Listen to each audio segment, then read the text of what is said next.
the boat.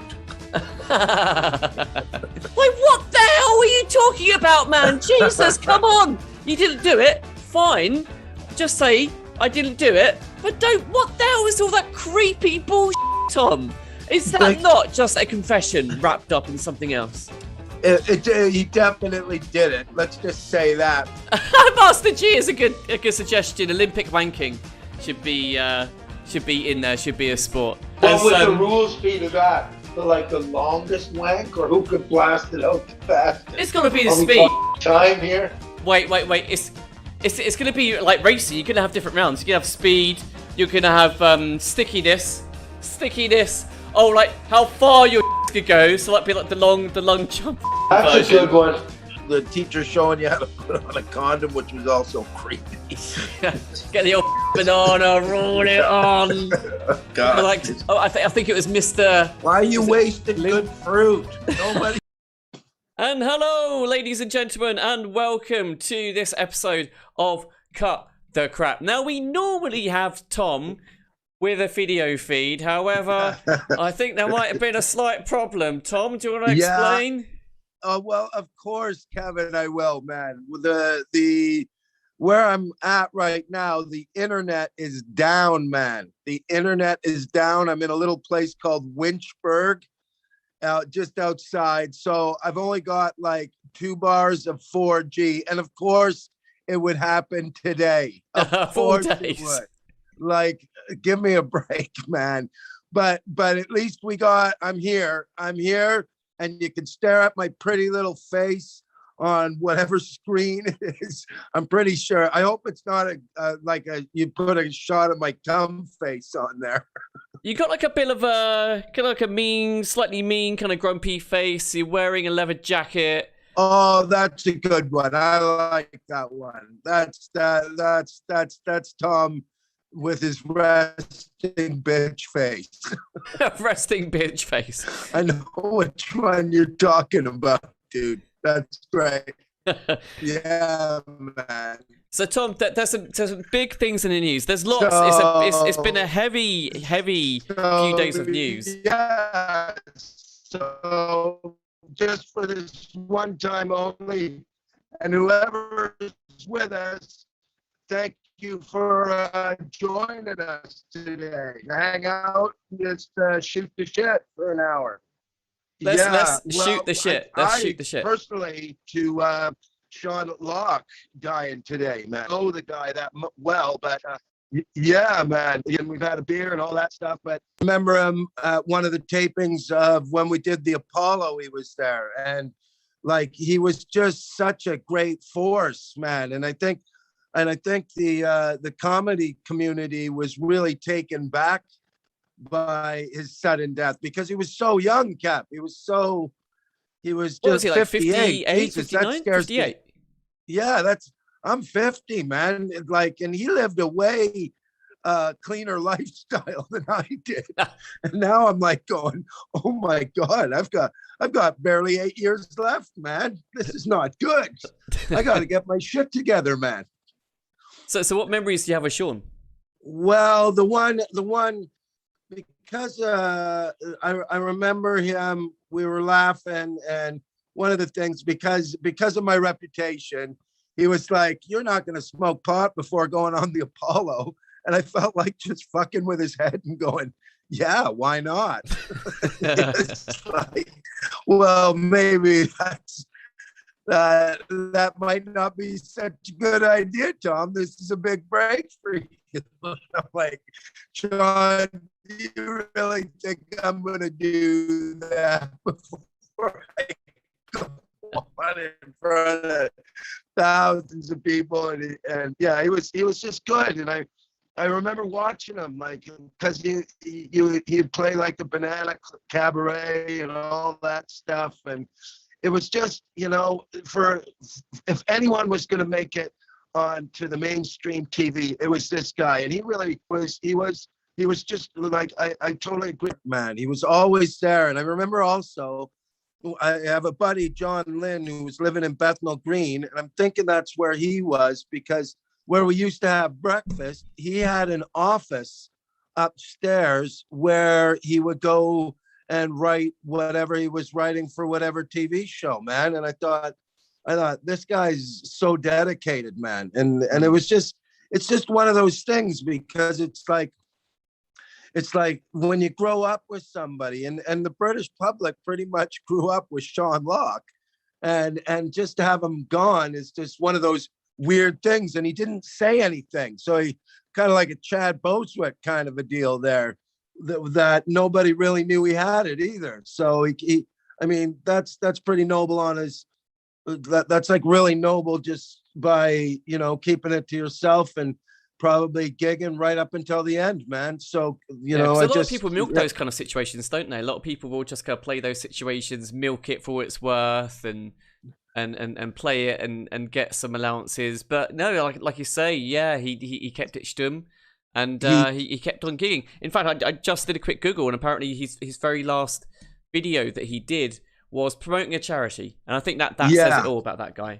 Yeah, like, come on, man. I mean, in all, Sean, and plus people don't realize that Sean Locke, there's a guy named Addison Cresswell who is the mastermind behind Lee Evans, and the mastermind behind Michael McIntyre, and even Kevin Bridges and all those guys. But Sean was one of his originals, man. So it feels like there's that dynasty of off the curb, what Addison Cresswell created. Now we've lost Addison and Sean. I mean, it's like watching a dynasty team just lose their players, and I can only imagine the people that really, like the Jimmy Carrs and John Richardsons, and even the Dave Johns, man, because they all started out together. Do you know what I mean? So this is it was a really big deal, man. That when I woke up today, I've been kind of sad all day, just thinking about it, because it's just, he was just such a force, and to lose him, it really shows you that nobody ever promises you tomorrow. Do you know what I mean? So whatever you do today, that's the last thing you're going to be remembered for, and hey, if you're going to go out promoting a charity for, like, to help feed people while you have cancer, that's just something that shows who he really is, man. Like, he was there for us. Yeah, a true comedy legend has been lost. If you're just joining us, I can see the view count. Fucking come on. When he did the tiger drinking a pint on 8 out of 10 cats, because I had to rewatch it this morning too, man.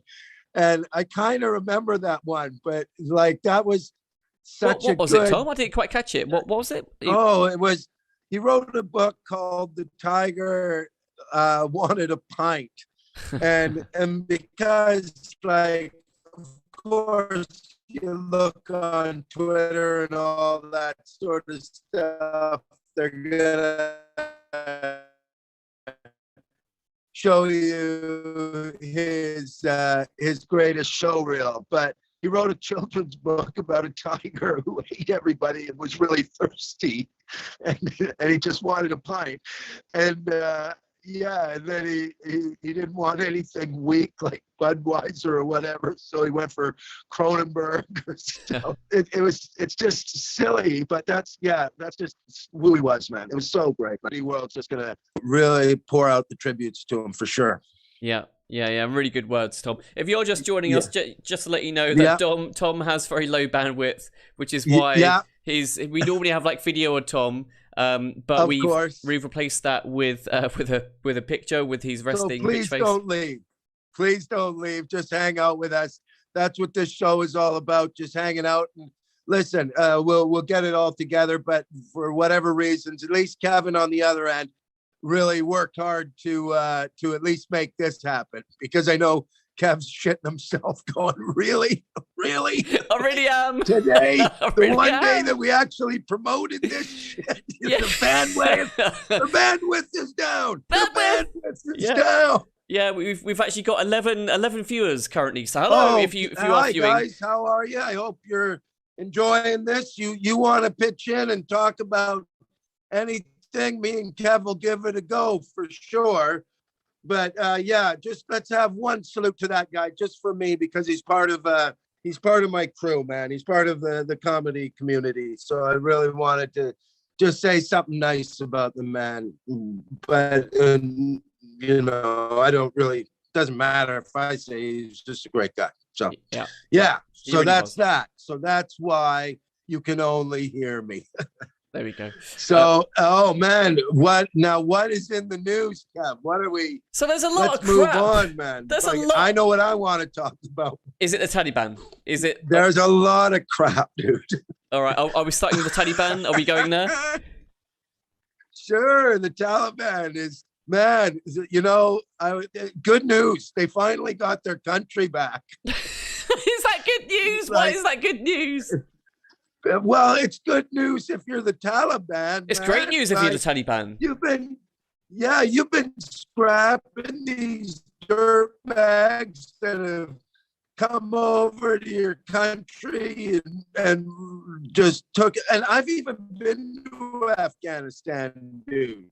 Like I went there and I salute all the troops and all the things that they did, because I know they went there for noble causes for sure, man. And to entertain them was one of the highlights of news. But now my biggest thing is, how does the Taliban run the country, man? I'm picturing like the Taliban parliament, like the speaker acknowledges the Right Honorable Muji Mahaji from the district of Kandahar. That sounds like a real name. Is that a real Taliban name? That sounds like a real thing. I'm the worst woke person in the world, so I hope that doesn't offend anybody. But that seems to be a funny name, Muji Mahaja Majija. I don't know. Sounds like a cough, I think. Like just have their parliament sitting there going, my question to the Lord of all everything, in my district there are still bomb holes. What is the Lord of everything going to do about it? We're going to do nothing, and they can still ride their goats.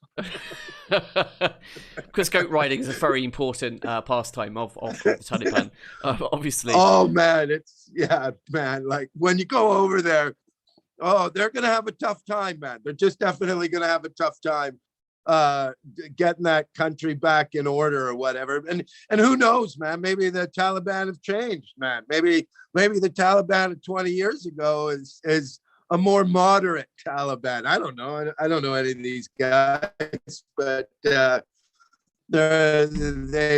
got their country back. Can you imagine the television they're going to be watching?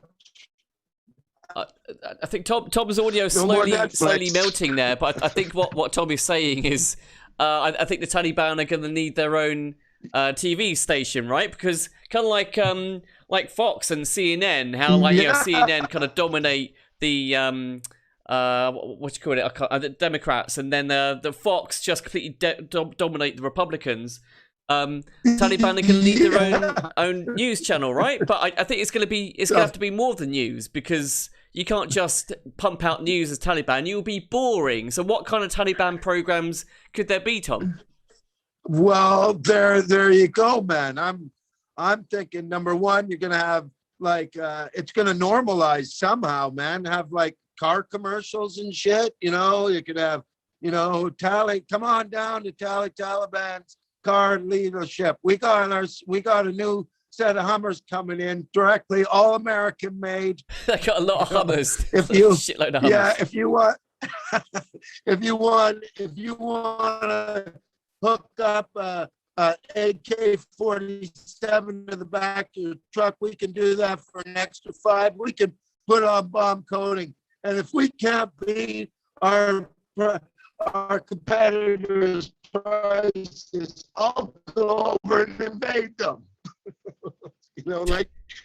Just crazy shit like that, man. Oh, Tom, your audio is melting again, but we just had a comment from. got it. We just had a comment from Leanne or Pauly. what, like you could have like Taliban cop shows. They bust in. Like a version of Bad Boys, hi, right? Leanne.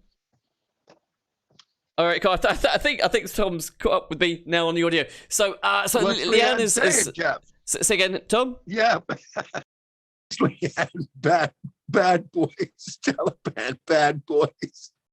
Just buddy, 2 Taliban guys solving crimes in caves in the mountains.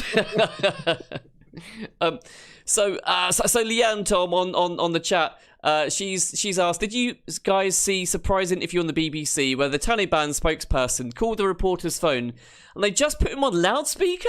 Did that happen? Yeah. Did you see that? I think so.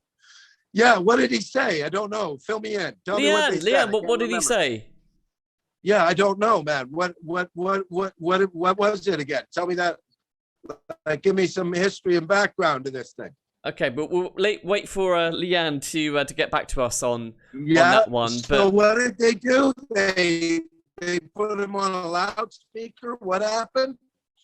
I think he just called into the BBC. I heard that there was a Taliban that called into the BBC, but I didn't realise it was just on a loudspeaker, and they just put that straight to air. That could have been anyone. We could call the BBC now and just say we're Taliban, put on an accent. Oh, that would be an amazing idea, Kev. Jesus, wait till I get the internet, though. I'll put on my turban.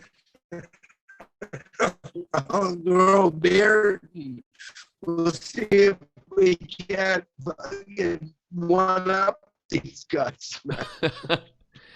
That's fabulous.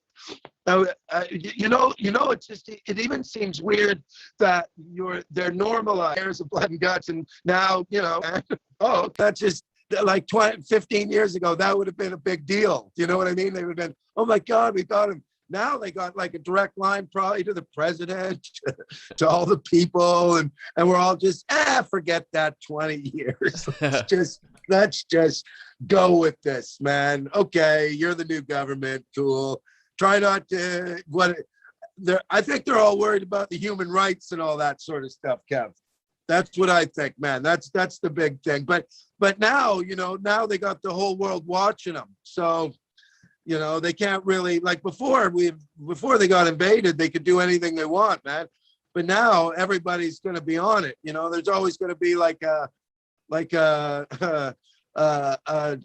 Twitter feed or whatever. Something's always going to get out for us to know what's actually going on there, man. Could you imagine, though, once again, it's really normalized and Britain finds out that there's flights for £34.99? Jesus Christ. They'll be on an EasyJet flight to Afghanistan. Wasn't that guy? There was a British guy who was in the news, and he went over to Afghanistan because he's into freaking extreme tourism. Did you hear this? So he went out there, and he got on one of these army planes, and I think as a result, he got like tens of thousands of flipping followers or whatever. That's what we should do, Tom. We should buy some cheap flights, take this show, go to Kabul airport, boom, just broadcast from there. I think our following will build overnight. I think that would be a fantastic idea, Kevin. And I could even show you around, Matt. I've been to Kabul and Musa Qala and Kandahar and all these crazy ass places, man. It's just like it's in a weird way, you would have probably a great time going there. Because here's the other thing. The people there are amazing, man. The actual people of Afghanistan were some of the nicest people that I had the pleasure of meeting, man. So, even though you think Taliban and all that sort of stuff, it's kind of the same way as you wouldn't say that recording in progress. Like Bojo, you know what I mean? Yeah. I wouldn't you would be. Me and Bojo are two different people, but because he runs the country, I seem to be associated with him, and that just ain't the case, man. So most of the people there, it's just another government for them, really. But it's just going to be interesting how they're going to be able to change the mindset of a whole bunch of people that have already tasted blue jeans and Coca-Cola. Do you know what I mean? Yeah, like, how do you revert back, man, that's gonna be a tough without sell. getting super angry? And here's the other thing. You can have all the guns you want. There are millions of just civilians there. So you can't really piss them all off, or they'll like I do agree. Like, if they want their country back, they got to stand up and fight for it, just like every other country. But so far, you know, I mean, they haven't really pissed off the population yet. The population's a little scared, but they're probably just sitting there going, all right, let's see what this fuck does. Sitting going, oh God, the Taliban are bringing in COVID laws now. Hey, that's the one great thing about there. Like, a lot of the ladies won't need to wear the mask. They got the burqas. Do burqas act as a masking? We got a few more comments, Tom, from Leanne. I just want to get through these. So here's what she's saying on the chat. So I think she's referring back to that BBC reporter here. So the team placed the nearby guest microphone alongside Hakim's mobile in order to pick up the sound. So that's how they got Hakim, that interview. What a great name. And then he said, there will be no revenge. I'm not going to do the accent. What am I doing? There's no accent. Don't do the accent. Don't do the accent. Andrew Lawrence. We're dealing with. It's funny, but don't do the it. Accent. Don't do it. No. Right. So there will be no revenge. People don't like him anymore. No. That's like, it's going to be hard to tell a Taliban joke without the accent, by the way. That's going to be a new thing to try. Yeah, that's tough. Okay. So Hakim, that's his name? Hakim. And what did he say, Kev? What did he say? Apparently, there will be no revenge. Yeah. So, what did he say? That's it. That's all Leanne said. I haven't got any more. That's what Leanne said he said. Oh, well, if you can't take Hakim's word for it, I don't know whose words you can take. Leanne, did Hakim look like an honest man? Because in all honesty, like, I don't think they haven't even had a session of their government. Just Hakim called up, like, who is he? Do you know what I mean? Wait. He's the BBC reporter. What? Wait, she's clarifying. Yelda Hakim is the BBC reporter. Oh, okay. He talked to him. Hey, listen, I talked to my buddies, and they said there's going to be no revenge. Yeah, right. Yeah, okay. Well, it's a good start. I'll say that. It's, you know, that's kind of what you want to hear from the people that brought you the 9/11, brought you the bombings. See, that's what I'm thinking. Maybe these guys have turned a leaf, Kev. Yeah, do you think? I don't know. I think it's the calms, Tom. I think it's the calm. I think we need to go back to that programming, because I think if there's like a Taliban news station, which I'm sure they will be, they'll take over the news stations. That's what they'll do. Of course. Can you imagine the Taliban? It'll probably be like the Chinese news. Everything's good. Have a great day. Nothing to see here. Everything is excellent. Now back to Taliban X Factor. He's got a great voice. Where did you learn that voice? I used to do it when I was firing my rifle in the air, and everybody just said I had the voice of an angel.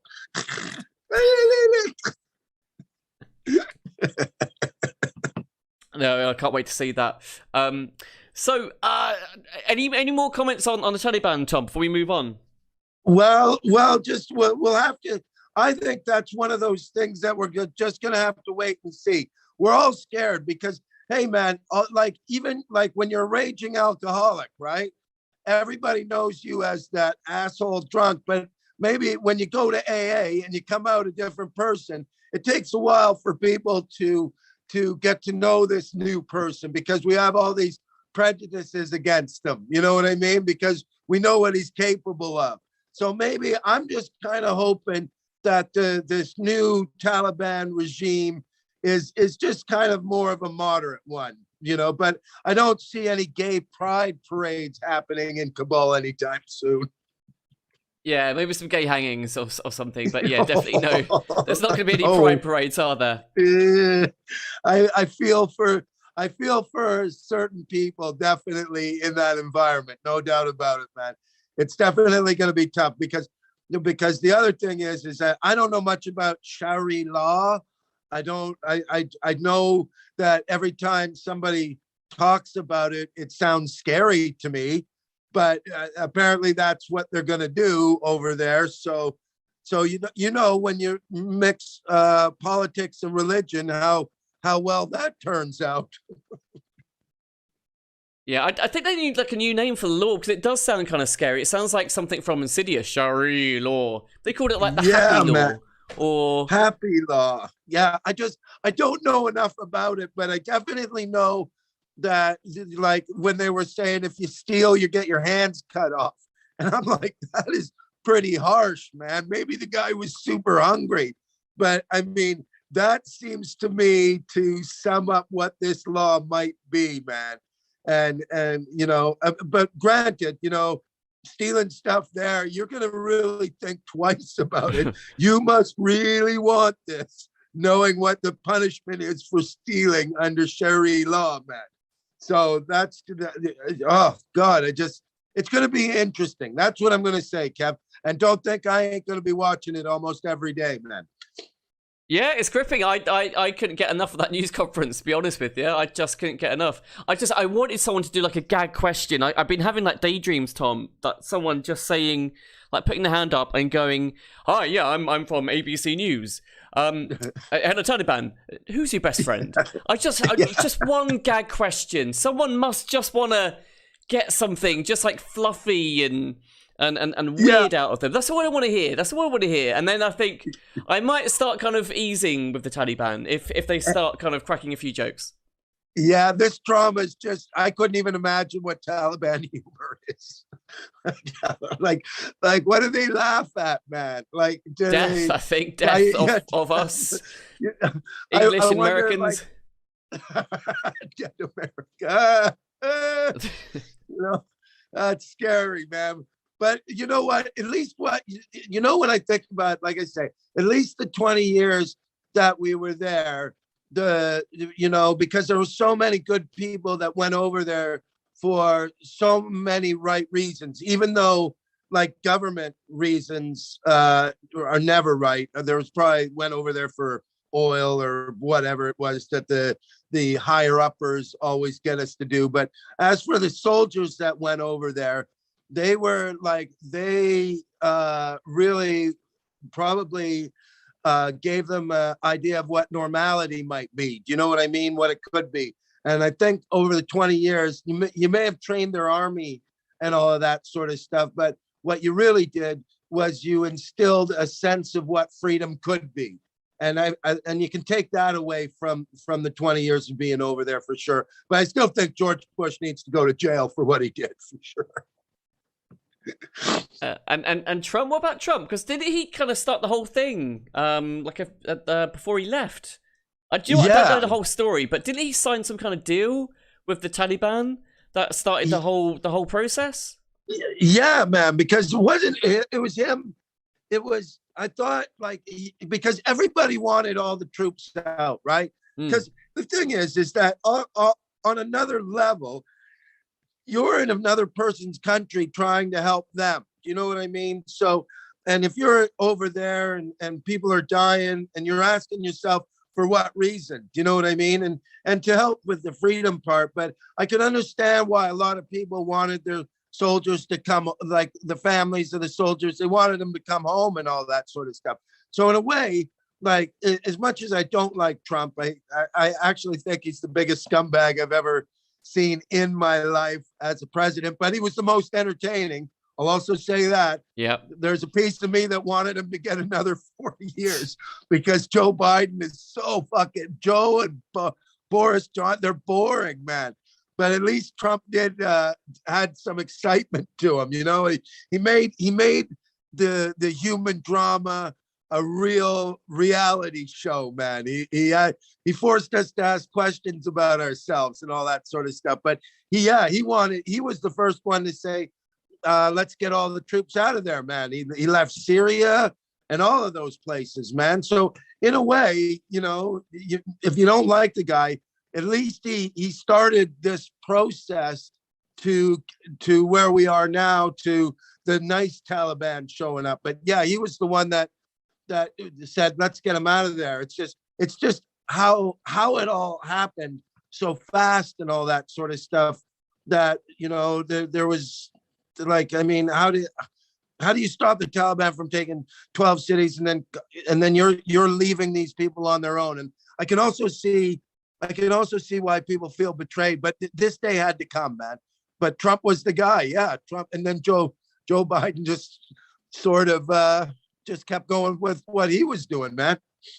Yeah. So we got a gag alert. We got a gag alert on the chat, Tom. Would you support the Taliban switching from Sharia law to Jude law, even on a temporary basis? That's, you know what? That's fabulous. Whoever threw that one to Jude law. And now that I'm even thinking about it, Taliban sounds like a Wi-Fi network. That's great, Jude law. I would totally support that. Leanne said, Sharia stink. Shtick, SHTIK sounds less aggressive. That whole Sharia shtick they got going on over there. Shtick. That's us over here, because we can still make fun of them. that Sharia shtick they're doing. Jesus, it's a little old, don't you think? Come on, I want something new, man. Leanne, do you want to call in, by the way? Leanne is like really active on the chat. If you want to call in, log in on soon. Yeah, I want to hear Leanne's voice. Yeah. We want to hear you, Leanne. You've what did you do, 7 comments. That qualifies you coming in and joining our show. So, if you hit me up on the chat if you want to join, I'll watch out for you on the Zoom thing, and we will attempt to get you on. Yeah, that would be great, man. I love this. This is my Wednesday, just getting all the shit out of my head. This is why I love this little show. It feels like Seinfeld. It's really just a show about nothing, just to connect with people and see what the fuck they're thinking and have a laugh with them cunts. Because people have a lot of crap that we could deal with. But Tom, I want to move away from the Taliban. And you asked me when we were prepping a few days ago to come up with a conspiracy theory. So, okay, I've got one for you. Steering clear of COVID. We've done that to death, be honest, with their previous episodes, and the clips always bugger up on social as well if we talk about COVID. So, the conspiracy theory, weird, Tom. The conspiracy theory is the Mandela effect. So here's the thing, and it's been around for quite a few years, and the basic theory is that there are changes happening to the timeline, the really kind of small ones happening, and a few people kind of starting to remember these changes. So I think there was a Bond film. I think it was either like Moonraker or Octopussy. It was one with like Roger Moore. And there was a scene where there was like a big ski lift. And do you remember Jaws, the big guy with the big gnashers? Yeah, of course. Do you remember his last movie he did? The last movie he did? Oh, no idea. The guy that played Jaws. No idea. Happy Gilmore. Oh, wait, yeah. He had the golf ball in his head, right? He was in Happy Gilmore. He was the guy that was going to get Shooter McGavin, man. Yeah. That's a flipping comedy classic. Yeah, he was a legend. Yeah, man. So anyway, in this scene, what basically happens is that that Jaws he grabs the big cord, that big metal cord that the ski lift is on, and he bites into it. Now Bond, he chews into it. Now at the same time, Bond is like in like one of these big kind of ski lift things, and he has to kind of fight his way out of the ski lift and somehow jumps and all the rest of it. He basically he doesn't die, obviously. He jumps off and he rescues himself. But then after is an example of the Mandela effect, because after what happens is that Jaws, he sees this pretty young girl, and he smiles at her like with these big kind of shiny shiny Nashers. Now, Tom, do you remember? Do you remember what actually happens in that scene? I want to see if you've watched all the Bond movies, right? You've watched them. Yeah. The girl. Yeah. The girl that he looks at. The reason he looks at her is because she finds him attractive because he's Jaws, and she has braces on. Boom. And that was the whole moment in that movie. Now, but I'm not sure how this has to do with the Mandela effect. No braces. Like, so, there's no braces. If you get a copy of that film, there's no braces. If you put that into YouTube, if you have a quick search. No. Yeah. No braces. No. Well, then that's stupid, man. That is stupid. Like, what's going on? The only reason she would look at him is because she had braces, and that Jaws made her feel okay about her teeth that need to be straightened, man. That was the whole point. Why?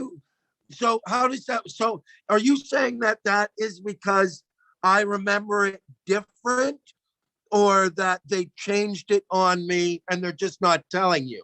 So I'm like saying conspiracy-wise, so talking conspiracy-wise. So the conspiracy is like, did they change it? Because if you really think about like conspiracy, we were even talking about this the other day. Like I'm always interested in the word. You know what I mean? So like when you think about conspiracy theory, conspiracy to conspire means that more than two people have done something to fuck up whatever timeline to change all the events, and then you have a theory about that, right? Yeah. So in the Jaws one, did two people conspire to get rid of the braces girl, or am I just remembering it wrong? Remembering is it that wrong? What the Nelson Mandela thing is? The Nelson Mandela thing or is the Mandela effect. So Nelson Mandela. Yeah. Well, it's based on the guy because where it originally comes from. Yeah. It's based on the guy. How is that based on him? Because people remember him apparently dying in the 80s. This is the one that I kind of. It's weird. It's I know what you're talking about because they. Oh, okay, I'm on it. Yeah, gotcha. Yeah. He died in the 80s. That's right. Yeah. So people think that, but obviously he totally didn't die in the 80s. He died in like what was it, 2013 or something. Another big one that will blow your mind is so you know Looney Tunes, right? Bugs Bunny, all of that. Grew up around it, you betcha. Yeah, how'd you spell tunes? As in Looney Tunes. Oh, okay, hold on. Let me think about this. Tunes.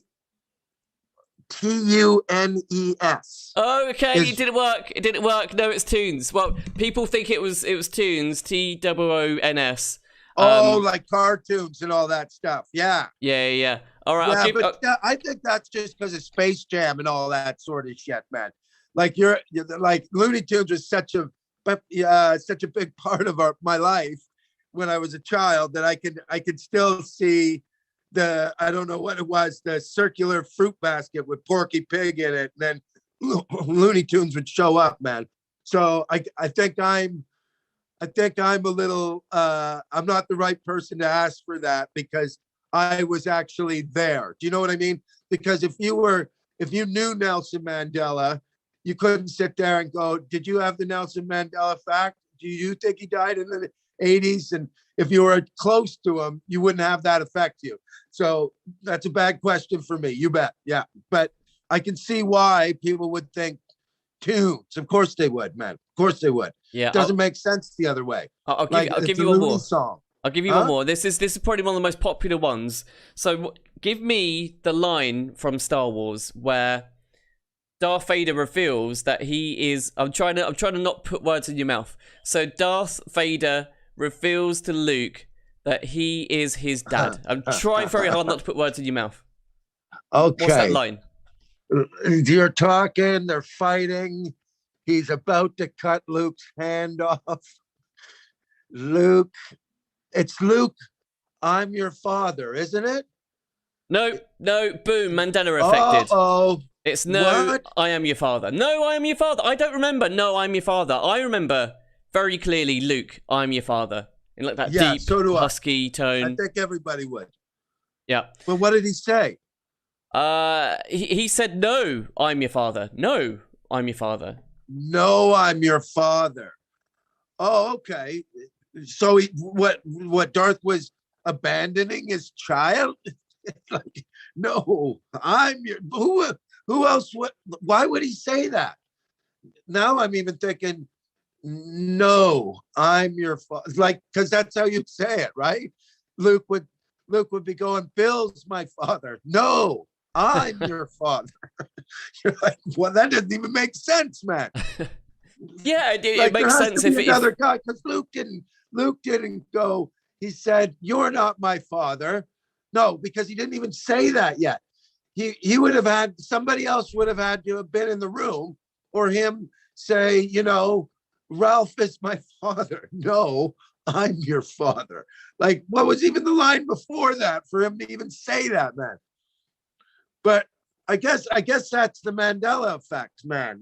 Like, I guess I don't even know how we needed. Like, I find that, I guess, interesting that your mind will have certain memories that you would think are true, but your mind does play tricks on you for sure. So what do you think it is? Do you think it's time travelers? Do you think that the Taliban are up to something? Do you think it's just bad memory? What do you think? For the Mandela effect. Yeah. I just think it's bad memory, man. Your brain's a pretty big computer, but I'm pretty sure I've told a lot of stories in my past that anyone that was actually there would go, that didn't happen like that.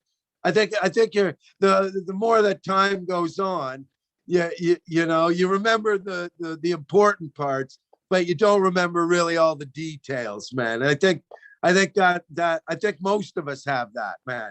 Like, could you remember things exactly the way they happened? I don't remember shit. I don't remember freaking shit. Example earlier on Facebook, you get that that memory thing that pops up, like 9 years ago you were there.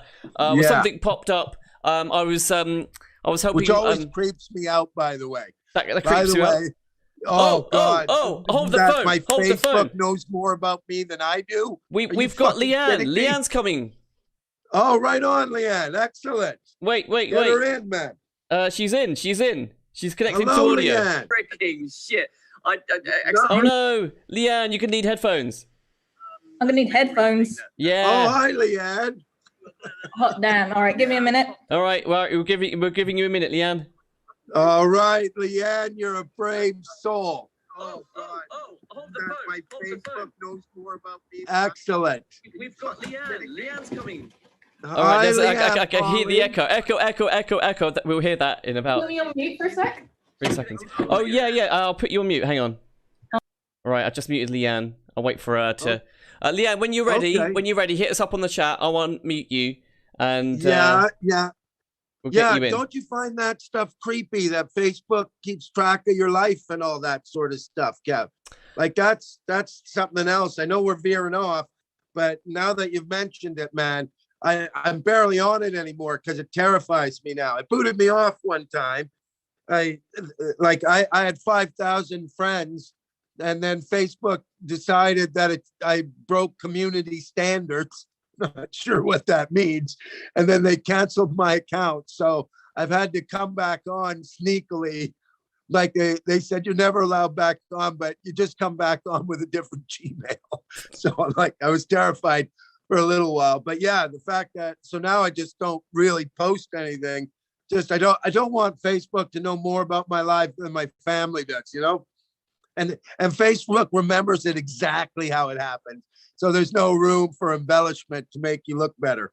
So what did you do exactly to get banned from Facebook? Because you gotta do something to get banned. I think it was because we were promoting a talk show like this one, but it was, I think, because I like to ride the edge a little bit. I think I wrote something going, tell me where he talked to you on the teddy bear, like instead of touch talk, right? Because it was supposed to be dangerous conversation. And all it takes, I guess, is for somebody to report you or what. I mean, we live in this time where like I could go onto your Facebook, report you, and then you would have to, do a whole bunch of shit. But when they did, and they said, "Can you prove who you are?" And I think I took my driver's license was out of date, and I had to send a picture of that to prove who I was. And then because it was out of date, they just banned me from it. So I was like, "Oh, well, okay, well, that little fun time's over." But the only reason I like it is because I like the Oculus Quest, and without a Facebook page, you can't go into virtual reality. Yeah, I can't I don't hack like the this VR. world It so makes me much. feel sick. I tried it around my cousins. I lasted No, all of say that ain't because so, I Kev. couldn't get my head around the controllers. I kept turning my head, and then I got like motion sickness. It wasn't good. I just want to check in with Leanne. I will see if Okay. Can you hear me all right? Oh Yeah, wait, we got, Leanne. Oh, awesome. Hello. yeah, cool. Hi, Leanne. Hi, how are you? I'm good. Where are you, Leanne? What part of the country are you in? I am in Southend. We've actually met Oh. several times, Tom. Oh, right. Have we, Leanne? Awesome, Yes. man. Me and my Excellent. partner meet you after the gigs. Oh, We've had a couple so drinks. that's great then, Leanne. We've obviously partied. Yes. Southend, is that the oh God, let me think about Southend. That's the theater. I remember there was a guy in a wheelchair one time at the gig. Yep. Yeah, that was. Is that the one? And we laughed out loud because he was a radio DJ or something. Yes. Yeah, my other half is the radio guy. That's right, Leanne. And did we go to casino and have drinks and all that stuff? Yep, that sounds about right. Yeah, or did we just drink in the theater or the bar that's right next to the theater? I think we went to the pub next to the theater as well. Yeah, that's right, man. Yeah. That's really nice. So you hang out with your fans. I didn't really know this. So you just like after a gig, you just kick back and. Oh yeah, man. I probably know more about my fans. Like that's. We always have a good time. Yeah, Leanne. Oh yeah, for sure. For sure, man. When you're next down in Southend, it's actually my birthday, so you can buy me a drink. Okay, tequila shooters. Tom, I have a beef to pick. When are you coming back to Leicester? We can't wait to see you. Oh, sorry, I should have introduced Anna. I'm not quite au fait with the mute buttons yet, but that's Anna who's just joined us now, also on the chat. And quite interestingly, Tom, because this is the first time we've had anyone join our chat. When Leanne joined, like a countdown started on Zoom. We haven't had that before. In about 4 minutes 20 seconds, everyone on Zoom needs to hang up and dial back in. Okay. Yeah. Hey, new problems. Yay. Hey, I give Kevin full kudos. The reason I'm hanging out with Kevin is because he's a tech savvy person, Leanne. He's a very tech savvy person. And every time I do chat shows, it's just with another comedian or whatever, but there's nobody on the tech side. So hanging out with Kev's been a lot of fun for me, Leanne. So, and we just talked shit and just for an hour or two. And I wanted to just get all the fans on, like you, and not just fans, just like people to see what was going on in your guys' life. Like, Leanne, what do you think about the Taliban thing now? What's your big thing? Let's keep it. Let's do it. More Taliban. Yeah, why not? Let's dedicate this to the Taliban. Why not? Taliban special. Tom, just before we go over to Leanne and get her view on Taliban, we've got another person as well who wants to join the chat. Should I bring him in? A guy called Mark. Yeah, of course, man. Okay, more the merrier. It'll feel like we're at a table in a bar. This is the best part of the lockdown that I think is that it created this technology that now, I don't need to be in Southend to have a talk with Leanne and the partner or whoever else is joining in. We can do it now, and we don't have to. We don't need the TV anymore. We don't need the loose women. We don't need other. We can have our own talk shows and really enjoy each other's company, man. We can for the next 2 minutes and 20 seconds before everyone needs to dial back in. I want to know what your thoughts are, man. As a girl too, Leanne. Yeah, they were talking a lot about the women's education, and the Taliban spokesperson they kept referring to, they said he was actually sounded quite reasonable, which surprised me. He was saying like, yeah, no, all the girls are still going to be allowed to go to university and stuff. Everyone who's in university now doesn't need to worry. But then the interviewer, she did a stellar job. Very much had no idea that he was going to come on. Do we believe them, though, Leanne? That's the question. I have no idea. Yeah. No idea. I don't know if I believe them, Leanne. I don't. I think they don't want any trouble right now, so they'll say anything just to appease us. Do you know what I mean? Like what was it before, Anna? Like if you were a girl, you could only go to school until you were 8 or something. Yeah, 6. Was that what it was? No, 6. I think it's earlier. 6, and then that's like, it. Yeah, that's terrifying, man. Wouldn't you say? Absolutely terrifying. And the fact that they can have jobs, and let's all wonder what kind of jobs do they think they can have. Hey, my shoes just got a little cheaper. What does Mark think? We haven't heard from Mark since he joined the Zoom sneakily. Less than 1 minute before everyone gets kicked off. Leanne or Anne, do you think that in time, because the problem I have with the whole religious thing on that side is it's very misogynistic, man. And I'm not a woke person, but I don't like misogyny. Do you know what I mean? Yeah. I get it. But do you think like the one day they'll have like a woman parliament? Because I remember seeing before they were there was a woman mayor that's terrified right now. She's in hiding or something. Oh. Do you think do you think they'll just like women won't be able to participate in the government and all that? Do you think they might have like a token woman and like they always put her out on TV and say, look.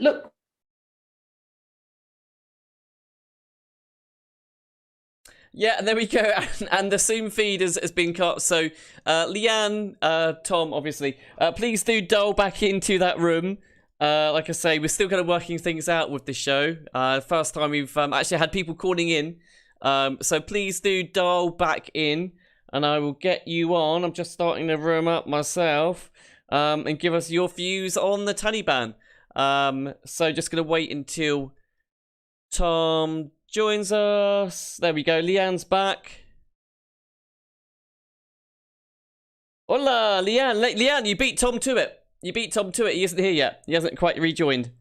Hello. So you were saying, Leanne?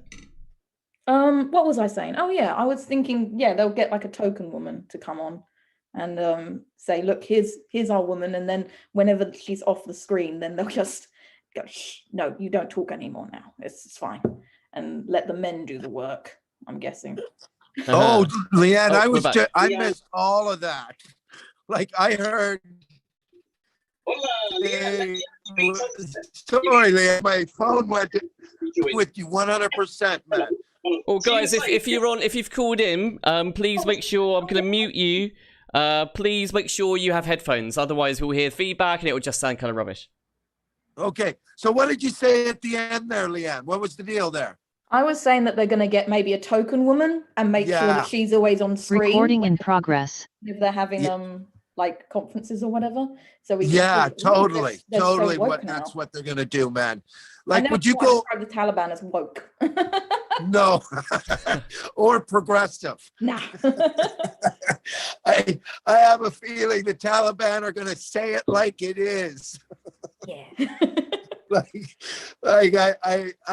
I just don't know. I fear for them, but I'm hoping for the best most of the time when it comes to this new government. And the fact they're calling them it's kind of like when Cuba, when Fidel Castro, but not really. Actually, that's not at all what it's like. So, Where's that analogy coming from? What angle are you taking there? Because the overthrow of a government. Do you know what I mean? Like when Fidel Castro overthrew the government and then Fidel made Cuba what it is today, like the Taliban I was going to say overthrew the government, but it's a double whammy because they overthrew them and then they took it back. That's pretty much what happened, man.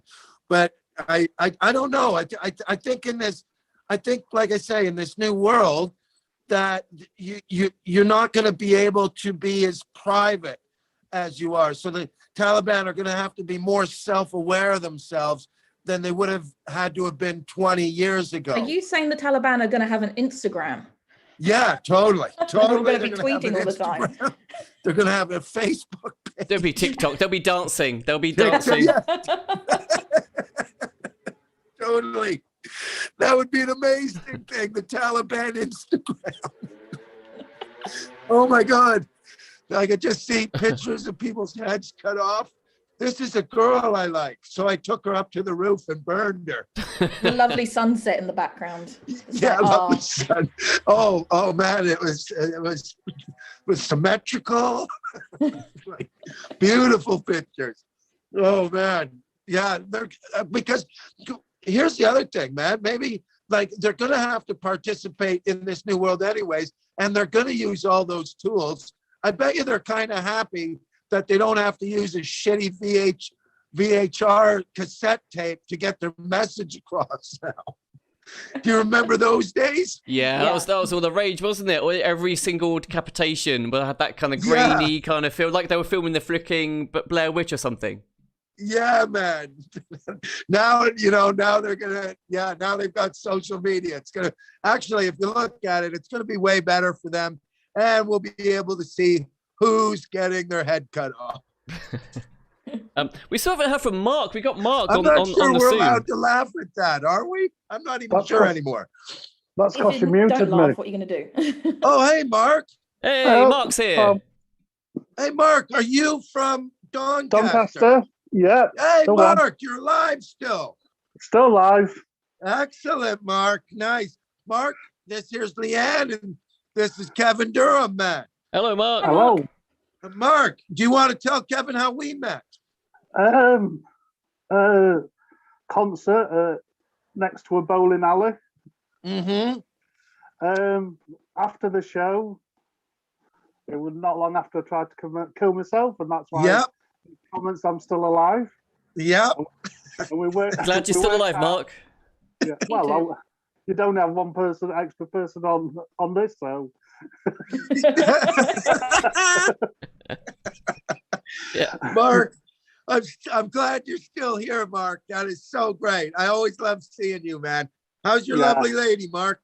She's fine. Yeah, she's just watching trashy telly. So. Oh, that's all we do. What are you guys watching? Not what I'm watching. It's Housewives of New York or some shit. Oh, okay. Yeah, I can't stand Housewives. Have you ever watched it, Tom? Have you tried watching it? I've watched Housewives. It makes me jealous, man. Jealous of what?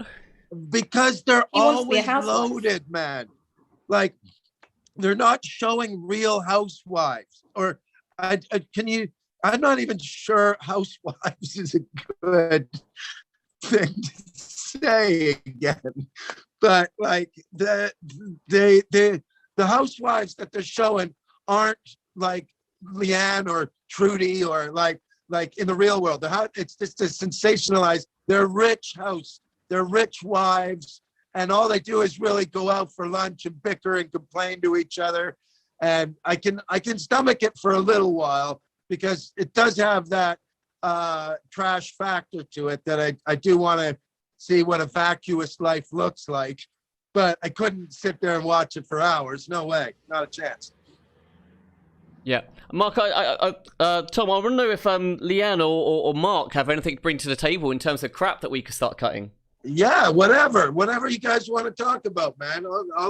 I'll spew out whatever comes out of my fucking mouth hole, man. Obviously, with Afghanistan opening up, will businesses like Adidas and Nike set up factories there? Oh yeah, for sure, man. Cheap labor. Well, it's going to be slave labor. It's going to be dirt cheap. We're going to get like Nike Max for like 20 quid. It's going to be, we could be walking on air, literally. This is going to revolutionize trainers. Yeah, man. It'll be amazing. Well, that's what Leanne was saying. Like, what kind of jobs are they going to give the girls? You know what I mean? So I think you're dead right on that, Mark. I don't think they're going to have a minimum wage anytime soon. So do you think they'll be undercut in India? So everything, or China, so everything instead of saying made in China will be made in Afghanistan. Made in Afghanistan. Totally. Totally, it's going to happen, Mark. That's what us big Western superpowers do, man. It's we exploit these guys so bad. It's horrible, man. It's horrible, but it's what we do. And Afghanistan will totally be right for it, man. I think, anyways. I can only imagine how much you would have to undercut a sweatshop in India to get the business, but I think they'll give it a go for sure. Well, it's quite hard to undercut slave labor, isn't it? I think it's virtually impossible to undercut slave labor. Yeah, like can you get lower than slave labor? I don't. Yeah, they have to pay you in order to undercut that. Yeah, that would pretty much be it. Wouldn't you say, Leanne? Yeah, paying for the privilege of making trainers. Yeah, man. We're horrible when we do that stuff, eh, Leanne? Like, we're the worst country because we're so used to, like, the kids nowadays, man. If I can veer off just a sec. My daughter bought a whole bunch of shoes off of a guy that were barely worn, but she got them cheap because they had creases in them. Like, that's where we're at. That the kids won't even wear the shoes as soon as there's a crease in them. Like, do you see the mentality that's going on? Yeah, it's such a throwaway culture with it as well. Like, you know, I know I'm just as guilty of it. If I go into a H&M and a t-shirt is more than $5, I'm like, no, I'm not spending that amount. And obviously, you know, you want the cheap things. You know where the cheap things come from. You go shopping at Primark, you know where it all comes from. Yeah. But we're not going to change that anytime soon, are we, Leanne? No, because I like my cheap things. Yeah. So I've got to figure out another way to offset it somehow. I got a question for all of you. So we got this road quite close to us, and it's quite a posh road, right? And me and my wife, when we take our little boy out, we sometimes kind of look at the drives, because what happens on this posh road is they put stuff out that they don't want. We've picked up, we've just cleaned up on this road, right? We've picked up flipping like big like plastic boxes. We got like a baby bath. We picked up a flipping paddling pool. Would you do that, Tom? Would you, if you were like walking by and you see like, oh look, yeah, freaking paddling pool. I need a paddling pool. Would you be gypsy? Would you take that? Would you have that? My dad was a classic dumpster diver, man. If we were driving by a chair or anything that he thought was still usable, he would totally grab it. And even when we moved from our place, it was easier than going, because Gumtree's a big hassle and all that stuff for a lot of them people, right? So like somebody got, like I threw out my bed when we had to sell the house. So somebody out there's got like a bed that's worth like $2,000, and nice. It's just easier. And you know what the best part about it is that I know that bathtub is going to somebody who needs it, man. You know, but you want to Gumtree it, but I'm sort of like, I just don't want to haggle for the 10 pounds or the 15 pounds that I'm going to get to have. And then you got to, you know, send it off. And it's just too much of a hassle in my day. And if you're just giving the stuff away, at least you know it's going to a good place, man. Yeah. Interesting. It depends for me, Tom. It depends. And I think I've got this little weird hobby, and what I love doing is I love going to car boots. I love hunting for a bargain. Not because I do too, dude. It's not about the money. It's so not about the money. Like the money is like a minor part of it. It's just the hunt. Shit, I brought, what did I buy the other day? I brought like golf clubs, a whole big set of golf clubs. I literally just put on eBay earlier. And I paid, what was it, £17.50? Complete set of flipping golf clubs and a golf trolley. I'll tell you what, language, okay? Say again? Hey, watch your language. What's my language? Flipping. Oh. What do you think? There's kids listening to this? I actually think that my daughter might be watching some. Actually, I've got this gut feeling that your dad's got a potty mouth. He fucking has. And I go to fucking bed. Go to fucking bed. But yeah, for me, it's just about the fucking. It's about that. Like, now I'm starting. The haggle. It's about the. No, it's not so much the haggle. It's the hunt. It's just the hunt. There was this other freaking thing as well where it was like a Star Wars thing, like some kind of what was it? Igloo on the planet where Luke Skywalker was. Yeah. Like Those the sand are worth a lot. thing, not the actual igloo. Dome, it's like a sand dome thing. I did a quick search on the old eBay to see how much they sold for. 120 flipping quid. But it was just missing this little figure. And then after that, I was just like in the zone, man. It was like, it was like a bear being let out, and you could like sniff like there's some kind of like another bargain somewhere. And I have to look at virtually every single table. But I found out a quick way to scan. And the quicker way to scan for a bargain is look for the older people. Actually, I want to hear this. Look for the older people on the stalls. If they are below 45, yeah, you can have a tough flipping time finding a bargain. But if they're above 45, you are quids in, my friend. You are absolutely quids in. And what you're saying is your strategy is to take advantage of the elderly. Exactly. Yeah, way to I go, love doing that. It's just It's just a pleasure and a joy. And, oh God, it's like orgasmic. Good one, Leanne. Yeah.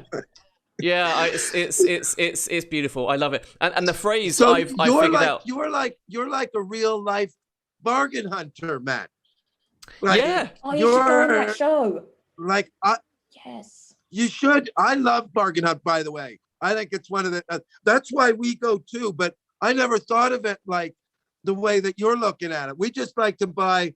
Like for me, it was always CDs and stuff, but for Trude's, it was always clothes and that, because Trude's a big recycler of clothes. So she would rather just go out and then buy them at the thing, wear them for however long she wants to wear them, and then just pack them up and give them to a charity shop. So it keeps the circle going. Yes, she is a saint. Thank you. But that's how we did it. But now that you've mentioned that, I'm going to go, yeah, fuck, we should start looking at toys and like it, because you would find a really great buy out there because we travel all the time. I get to go to a lot of the car boots, not just in one town. You know what I mean? If I'm in Leicester, Trudel, Sunday morning after the gig, we'll always drive back and we'll pick up like 2 or 3 of them. If we can wake up by 9, because they always seem to end at noon, and you always got to get there early. Yeah, that's the trick. You got to get there about early, 7:30, 8 o'clock. Otherwise, everything goes. Here's an example, Tom. Hang on 1 sec. Can you still see? Can you still? Oh, you can't see this actually, Tom. I think I can't, but describe it. Pretend Leanne I'm blind. and Mark will be able to see this. So basically, I picked this up. Hang on, let me put that in the middle there. It's a cool cat's toy. Picked that up for £2 at a car boot about 5 weeks ago. Right. And I've just found out it's worth about 120 quid. It's a super rare kind of 80s soft toy. Well, I'm blown away too, Leanne. That's savvy, man. That's crazy, dude. So should we all start doing that then? I think for the next show, I think we should all grab a bargain and do a show and tell. Bring a bargain in, see what we got. Yeah. Oh, that'd be a good challenge. I'll do that. I'll go to a car boot sale on Sunday for sure. I'm gonna find it. We got a few more comments on the chat. From Macopolis. Macopolis? Yeah. That sounds very Greek. Very Greek. Heard about a guy who managed to haggle a bath mat on Facebook marketplace down from £2.50 to £2.20. He was buzzing.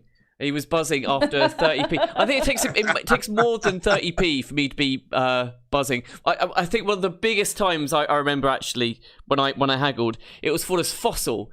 I can't remember what it's called now. It's like like a really big kind of fossil. It's like one of those curly ones. I'm sure Leanna, Mark, do you know about the type of fossil Are I'm they talking about? ammonites or something? Yes, that's the one. What? That's the one. Hold it. Arodite, right?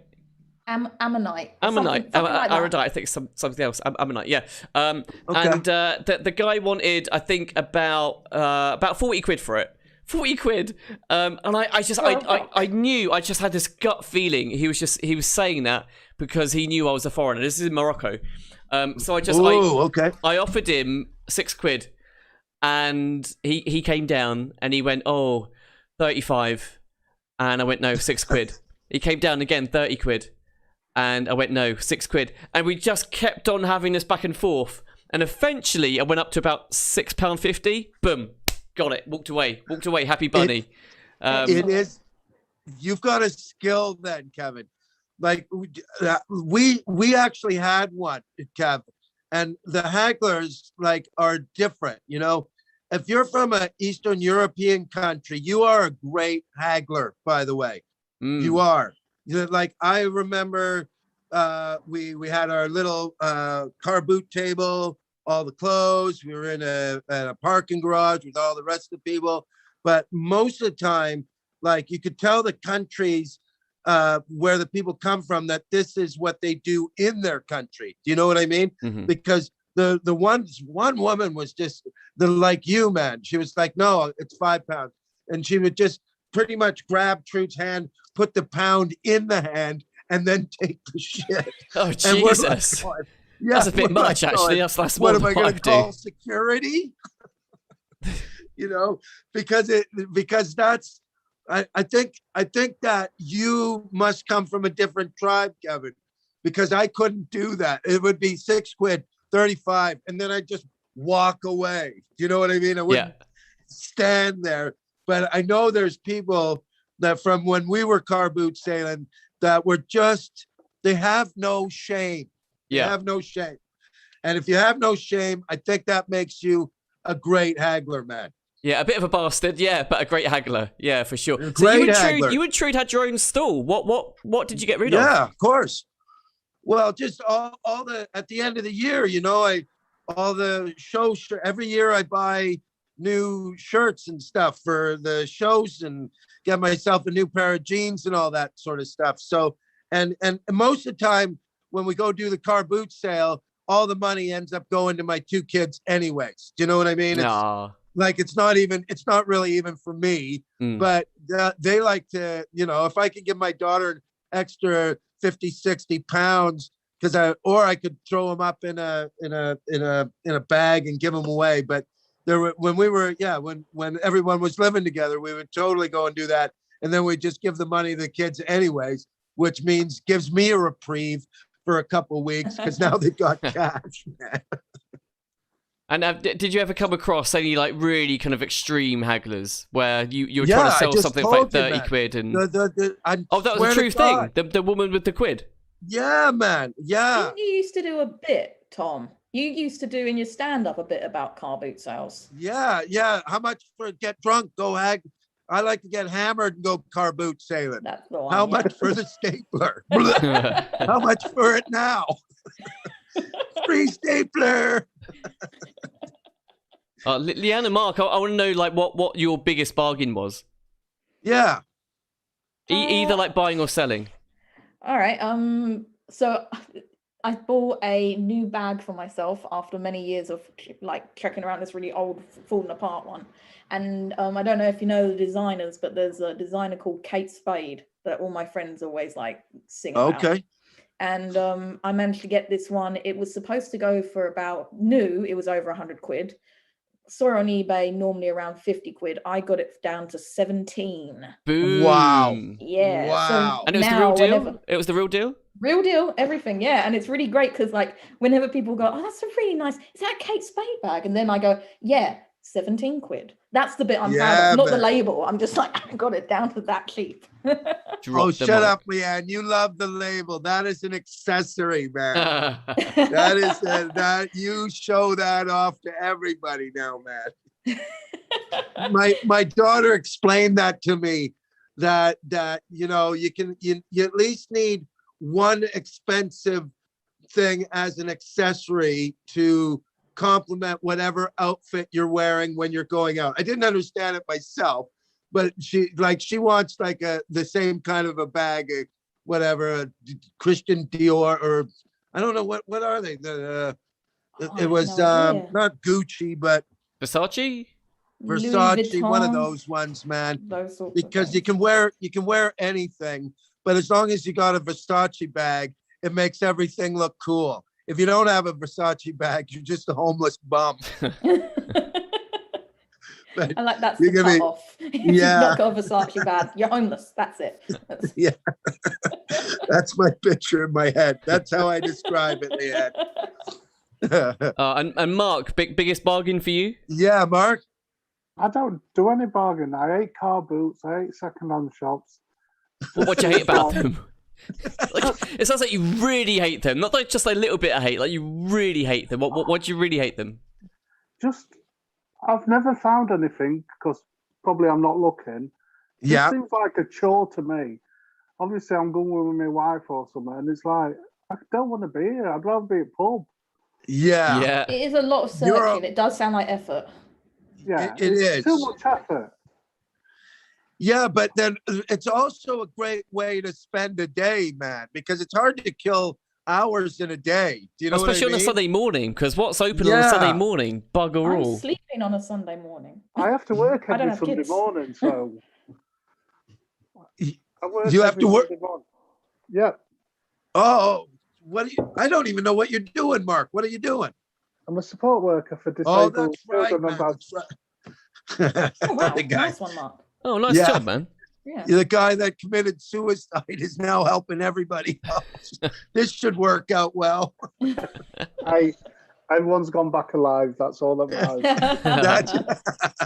Haven't lost one yet, eh, Mark? Nope. Too much paperwork. Too much paperwork. Too much paperwork. That's what my mates say about like having kids. They always say, as long as it's alive at the end of the day, I've done my job. Yes. Yes, that is exactly what it is. That's every parent, man. Because we're not perfect, Leanne. We're not perfect. And every babysitter as well. Yes. Yeah.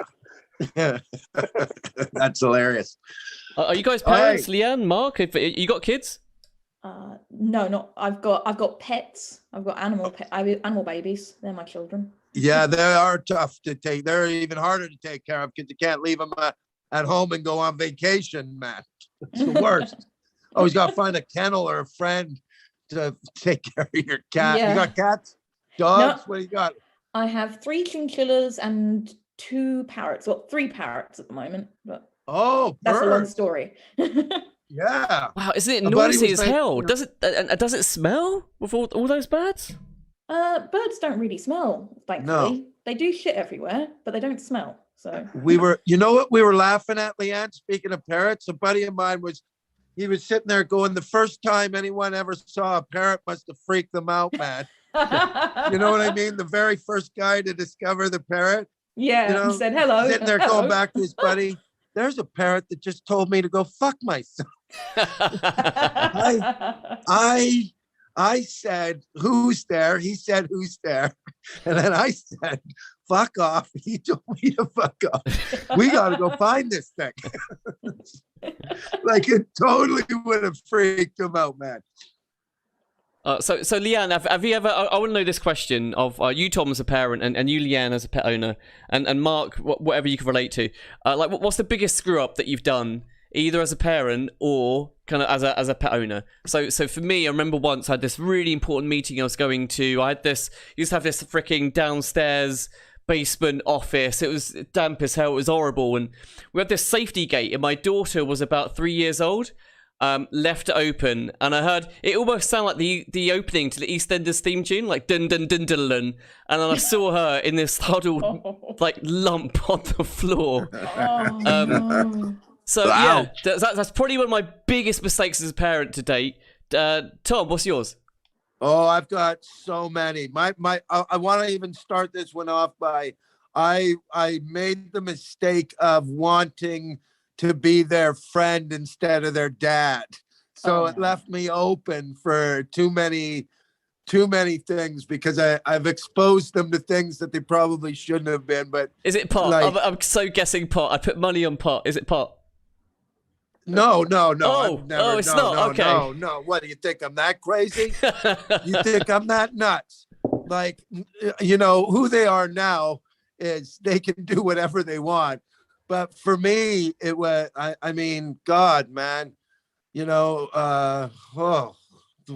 so many, like, just, what's the worst one I've ever done? You want me to tell you mine while you think of yours? Yeah. There's Within about less than 6 months of owning our chinchillas, we had to get one of the males' penises amputated. amputated. Ouch. Why? So chinchillas have surprisingly long dicks, and they can get, Wow. they've got that really fluffy fur. Uh-huh. Okay. If that gets tied around their dick, it constricts. And what happened was it constricted so much that his penis got swollen and wouldn't go back in, and it got infected. Oh shit. Ow. Yeah, so we had to get it amputated, and he survived, and he's now 11 years old. He was about 3 at the time, and he's been fine without it. But yeah, that was the worst thing. I had to do that to my child. Oh no. His hair got stuck in his big dick.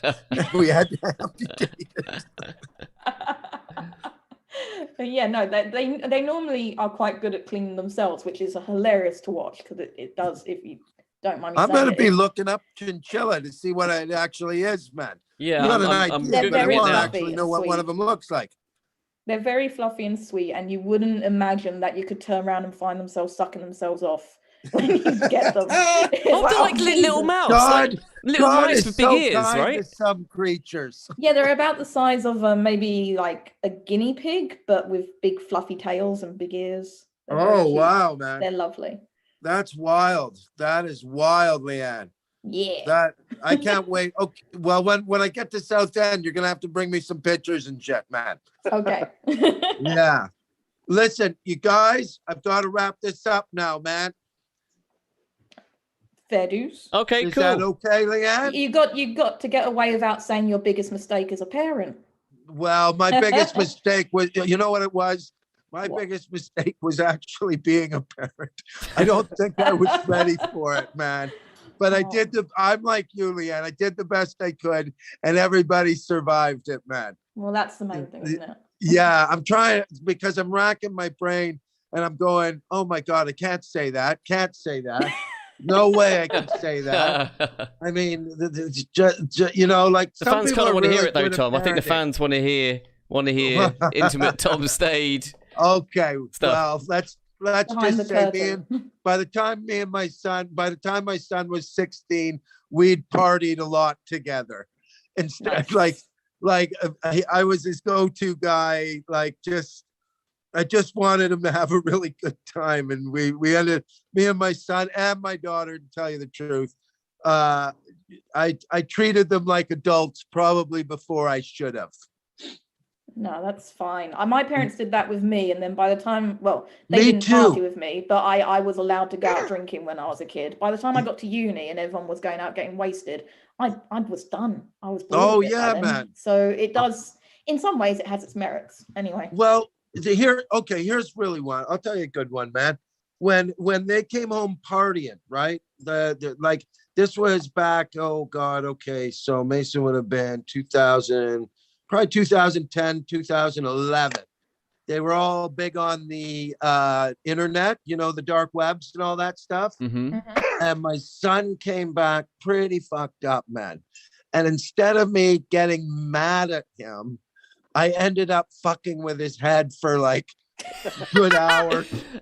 How making him believe fuck that with he his head? wasn't real.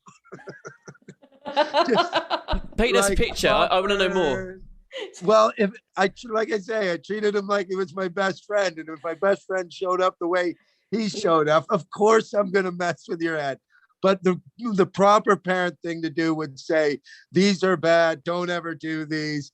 Are you kidding me? You're gonna wreck your life. But I just didn't have it in me, man. So instead, most of the time, I just I made him feel comfortable, but it probably wasn't the best thing to do. But it was, though, actually. Do you know what I mean? Like, Yeah. I can't even imagine raising a kid strict. It's just not in me, man. It's just not in me. Yeah, all my friends with strict parents, they used to go out and get drunk and like messed up, and they'd be too scared to go home. Whereas I would get drunk and messed up, and I'd call my dad at 2 a.m. and say, "Can you pick me up from this car park I'm in?" Exactly, Leanne. That's Exactly. the kind of parent I was to them, man. Yeah. That's Well, and you I sound got pretty good that- to me then. Yeah, like I grew up around raging alcoholics, like raging, but not violent. Do you know what I mean? Yeah. Like they weren't ever violent. They liked turning up the music real loud, and they could give a fuck who was pounding on their door, telling them to turn it down. But they just liked to party. And all of us kids grew up around all that sort of stuff. So of course we were going to turn out like them, man. But they're the ones that gave me my sense of humor, man. Do you know what I mean? Yeah. To not take anything seriously, ever. You know, so it was a yeah, I think it came into that. But you're so scared of social services and all of that sort of stuff. You know what I mean? Because their playbook is perfection. And who does that? Like the social services. Most parents always worry that social services will come in and take their kids and all that sort of stuff if they put one foot wrong. So I think that's why people are really reluctant to say actually what they did. Yeah. Do you know what I mean by that? Yeah. Yeah. Yeah, it's fair point. Yeah, man. Yeah. It takes one person to just call on you, and then all of a sudden you're just in a hassle for the rest. So most people just sort of keep it to themselves, man. Yeah. Cool. But so there weren't social services back in 1970. Nobody gave a shit. Was there? I don't think there was social services in the 70s. Was there? Was that a thing? No, I don't remember any social. Like if the social services came to our house when I was a child, I would have been taken away. Let's just say that for sure. Not a doubt in my mind. There's no way these people would be allowed to raise children, but they did. And you survived. Crazy, yeah. And like we said, that's the most important thing. You survived it. Yeah, you betcha I did, Leanne. So, yeah, I like this, Leanne. This is going to be something I'm going to love to do every Wednesday now, man. Oh, wicked. I'll join you again if you don't mind. Yeah, of course you should, absolutely. man. Wicked. Of course, and we'll keep getting more and more people and just build it up, man. And all the people that are just listening, I would love for you guys to get involved too, man. And then we'll just see where... It's not as scary as it sounds, I can tell you. No, it's not. I don't bite, man. And I'm just as dumb and as smart as you guys are. And with that, I think we're going to call time. And also, just to let you guys know as well, I'm kind of playing with the tech. So next one, I'm going to do a multicast because I've been keeping it safe, just slowly building. If you look at like episode 1, the sound's like freaking shit and there's no graphics and things. So I've been building slowly, but I'm going to make the jump to multicast. That means that the next one will be on Twitch, it will be on Facebook, and freaking that Periscope thing. I think it goes beyond Twitter. My pay grade. Beyond you were right, my Tom. pay grade. You were right, Tom. He's the tech guy. He knows. Yeah, man. Do you do the Twitch and all that sort of stuff? Do the Twitch? Do you do the Twitch? No, dude, I didn't even know where my headphones were when you said to go get my headphones. I was running around the house just like. We're gonna call this "Cut the Crap" with people who don't really know where they're talking on what platform. That's quite accurate. Yeah. That's great, man. Cool. Well, Leanne and Mark, thank you so much again for joining us. Thank you for having me. Yeah, and Mark, keep up the good work, man, because I'm really rooting for you, man. You are one of the most interesting people that I gotten to meet on my journeys, man. And I'll never forget the catch the javelin in the face thing that we talked about that day. Well, I want to hear that. Mark, you got to come back and say that story. I can tell you this one. Can I, Mark? Is that cool? Hey, that's fine. No yeah. Cool. You got three minutes, Tom, until the line cuts again. Yeah, when Mark was telling me about committing suicide, I've just had a few people in my life do it. So whenever I hear people talk about it, I go, well, just do it, But I always thought when we were laughing, I'm going, don't do it. If you're going to do it, make it spectacular. It's it's your last thing you're going to do on the earth. And I suggested to Mark, wait for the Olympics. And then when the javelin throw comes, run onto the field and catch it with your face. Like, you'll be remembered, man. You'll be remembered. Anyways. What a note to end it on. Glad you didn't catch the javelin with your face. Social worker either. Well, And if you do want any therapy or social care work, then Tom Stade is your man. Tom, you've lost a whole bunch of people today. I know, right? Can I go home early now? Cool. With that, guys, we're going to wrap. So, yeah, please join us again. Same time next week. Like I say, either on Twitch, this YouTube channel, or some other fucking platform that we don't quite understand. But, guys, thank you so much again for joining us. Tom, stay there so we could debrief for 1 second. And Leanne and Mark, we'll see you next week. Leanne, bye, good Leanne, night, bye, guys. Mark, and bye, everybody that was on. That's great. Okay, cool. Cheers, guys. It's weird to see the vagina before the I think. You know what I mean? I look at the Buddhist thing and I go, just, man, if you didn't have the whole kind of orange bald thing going on, I might consider it. Nobody knew what a clit was. It was a mystery. It really was. It is, isn't it?